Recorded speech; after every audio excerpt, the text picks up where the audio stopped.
لما أعمل تصرفات شيك فيها عطاء وكرم ورحمة، الطبيعي إنه يطرح فيها البركة.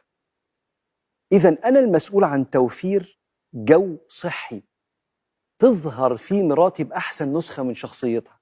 والجو الصحي اللي في العلاقة اللي هو مسؤوليتي، سعادتي أنا كزوج، مسؤوليتي، الجو الصحي ده يساعدنا احنا الاتنين على إصلاح عيوبنا اللي بتظهر في الاحتكاك اليومي. كلام مش موجه للستات، للرجالة. أنا اللي المفروض أعمل تصرفات أدفع فيها تمن سعادتي، لأن الرجالة عندهم بعض التصرفات اللي بتخبط في كرامة وأمان المرأة. تصرفات ما تتنسيش، بتخليها تدبل، وبعدين هو اللي بيجني ثمرة التعاسة، لأن دي مش أحسن نسخة من شخصيتها، بتتحول غصب عنها. تصرفات مرتبطة بالغلظة وإفقادها للأمان والتحقير من شأنها، شكلها وآرائها. لو أنا عملت